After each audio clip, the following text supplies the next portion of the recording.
Hello guys, Lit here. So I found something fun, and this is what you see on the screen. And this is not my strategy. This is something that I found on another YouTube channel, which is I think Korean YouTube channel, RonaTube. I will put a link in the description for her videos. So the strategy is revolving around All Flame Ember of Propagations, and when you use this All Flame, you're going to replace the monster pack in your area with the rare from the All Flame Ember of Propagations. And this rare have a unique mechanic where if you kill them, they will spread their modifier to the rest of the rare in the area. If you have enough of this rare, when you kill all of them, in the end of the maps, you're going to have one or two rares that have like a really like insane amount of modifier, like 50, 60, 70 modifier, and that can be fun to play with. Like the drop is not super crazy, to be fair, but they do drop Divine sometimes. I think more likely than another monster, but there's only few of them. It's just something that are fun to play with, and you get a lot of bubblegum currency, like a shitload of them. So that is the core of the mechanic, and we're going to support it with Betrayal Scarab of All Flame. It's going to increase the number of that rare monster, and we're going to use Holy Scarab of Nemesis to give that rare monster 2 modifiers. So we're going to use 2 Nemesis, and that's going to give them 4 modifier.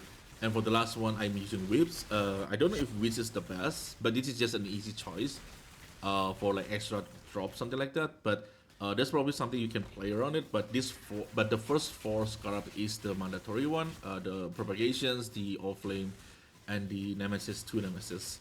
So this is the scarab I'm using, and for the map itself, we are running T17. And the reason why we're running T17 because T17 has a bigger area, and generally just have more monsters, have more rares. So this kind of strat is just better on T17.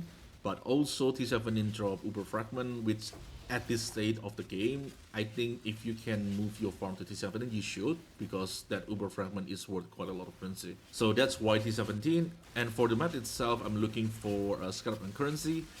I'm not sure which one to focus on, because the Atlas is Scarab, because that's the only way to structure the Atlas tree. There's no way to like push the currency or anything like that. I mean, we get all the explosive modifier, but other than the scarabs, I don't think there's anything else you can do with it. So I just go for like more scarab, more currency. Maybe we can push a little bit more on currency. We can get more like divine or something like that. But for this run, I'm just using more currency, more scarabs. Something like 40%, that's fine. I'm not looking for anything crazy.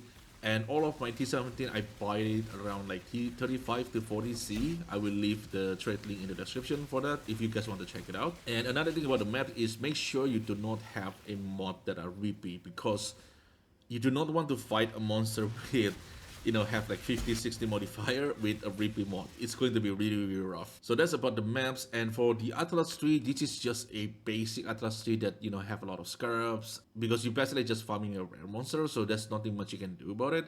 I decided to go for all scarab because that's the only point that actually do something. Maybe there's something else that we can put here, but for now, this is the Atlas tree that I'm using. It's pretty basic. There's nothing much to explain here. It's just a standard Atlas tree for like rare monster farming. So for the result, this is the result that I'm getting from that 20 maps. 47 divine net profit, and I do it like almost 2 hours, which is pretty slow. This is like 5 to 6 minutes per maps.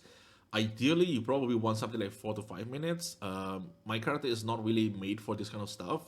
I sacrifice a lot of damage for AoE because, I mean, you don't really need that much damage before, so I just sacrifice a lot of damage for AoE. So if I were to farm this kind of strat, I will want the character that really strong. You have a lot of DPS, single target DPS, and you need to have some sort of mechanic to disable regen, for example like Frostbomb or something like that.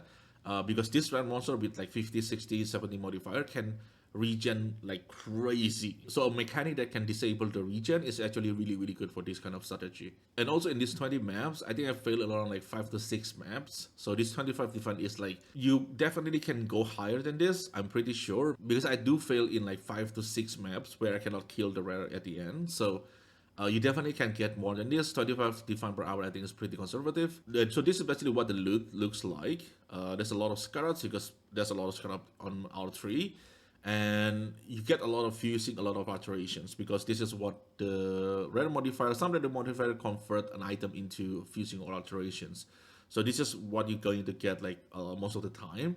And we do get some divine, like 8 defense from 20 map, it's not that bad. And of course, the big part of the currency is also the Uber fragments. Like I said before, if your farming strategy, you can move it into T17, just do it on T17, just because of the Uber fragment.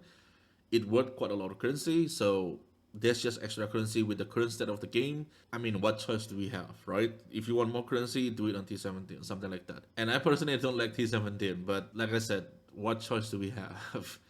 And right, this one I don't know why it count only 19 map, but it is it's supposed to be 20. So just add like 35C on the cost. I think it doesn't matter that much. You definitely can make like 25 to 30 divine per hour if your character is strong.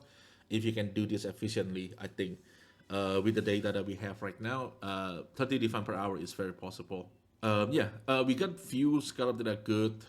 We got a catalyzing, we got a cloister, we got a bloodline too, and some containment. I think if you do this kind of strategy, you should get some good scarab from here, because all your passive tree is also, to boost the scrap drops. So the scrap drop is pretty normal. So that is the result. I think it's pretty good. Also, it's pretty fun. I mean, what kind of strategy that you can do in this game that requires strong characters now?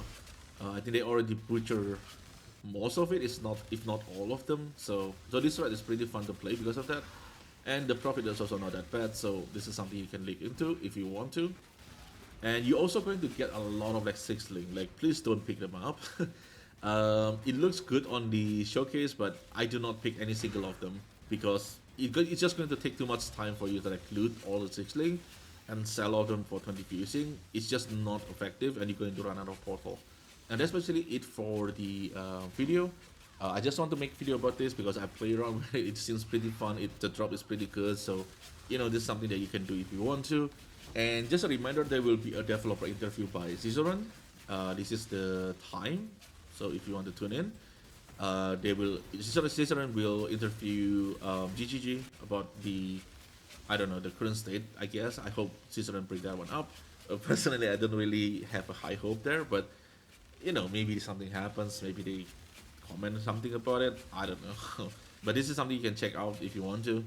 So I think that's it from me today. And as usual, if you guys have any questions, or if you guys have something like, I don't know, fun strategy to do, let me know in the comment sections. I would love to test them out. I'm really, really bored with the game. There's nothing much you can do in the game at the moment. So I think that's it from me. Thank you everyone for watching. I really, really appreciate it, and I will see you in the next one.